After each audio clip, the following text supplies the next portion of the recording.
Episode 5 of MobLand, a crime thriller on Paramount Plus, concluded with a bang, following a tense narrative involving Tommy Stevenson's funeral and wake. At the conclusion of Episode 4, Harry stated that the entire Harrigan clan had been asked to attend the funeral of Richie Stevenson's son Tommy, who had been butchered not long ago. In Episode 5, Conrad sent a few of his children to the Cotswolds to figure out what to do. Nobody was too proud to point out that an invitation of that kind from their despised competitor smelled like a trap. But Harry reasoned that, even if Richie had bought their gambit to have Valjean blamed for Tommy's death, he wouldn't dare assault the Harrigans in such a public place because it would be bad for business for the criminal empires in London and almost certainly lead to intervention from the police. They weren't going to show up at the Stevenson house without some harmful presence for the host. But they did agree that going to the funeral would be in their best interest and would help divert attention away from Eddie's guild for Tommy's death. It was the worst possible move on Vaughn's part to mock and make fun of Maeve during Tommy's funeral. Maeve had already planned to use her as a pawn in her strategy to start a war with the Harrigans. Kevin, Maeve's son, drugged her after he had once again pushed Eddie toward confrontation by having him shoulder bump a Stevenson guard.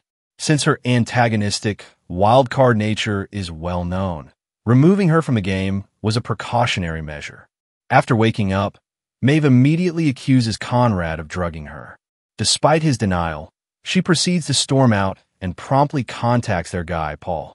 We can deduce what Maeve and Paul talked about because, although it doesn't happen on screen, the very next scene has Vaughn leaving the house to go shopping, and her car blows up when she tries to start it. Maeve immediately proceeded to the next, more severe attack when her plan to provoke a clan war by enlisting Eddie to assassinate Tommy failed in her efforts to drag the Harrigans into conflict with the Stevensons. Maeve has persisted in manipulating everyone in her vicinity, particularly Conrad and Eddie. Richie is aware that a conflict between the two families is simply terrible for business, but she has accused Harry of being a rat, has persisted in isolating Brandon and Serafina, and appears to desire nothing less than anarchy. Given that she's increasingly becoming implicated as the rat in the Harrigan residence, it appears as though she has ulterior motives in the heart of MobLand. There's a criminal empire that Maeve may be trying to seize control of. The fact that Conrad has been an egregious adulterer throughout his life has been brought up multiple times. So, she could be acting out of pure hatred and vengeance. He cherishes Serafina, who is the offspring of his adultery. He also adopted Bella, who is terrifyingly small when he cheated on Maeve, into the family.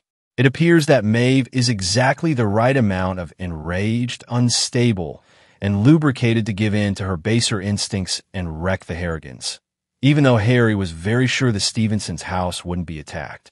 He and Conrad still weren't going to enter the lion's den without anything. One of Richie's cronies, Freddie, helped Harry sneak weapons into the Stevenson residence by hiding a bag of firearms and explosives in Rich's garage.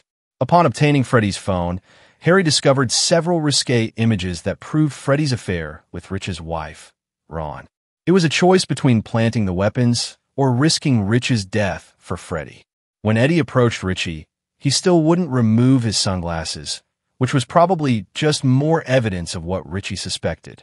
In order to see the truth for himself, he has repeatedly stated since the first episode of MobLand that he wanted to look Eddie in the eyes and have him tell Richie that he didn't kill Tommy. Richie had known, either from a witness or his intuition based on the circumstances and individuals involved, that Eddie was guilty of Tommy's death. Thus, his goal was to bring Eddie near enough to murder him.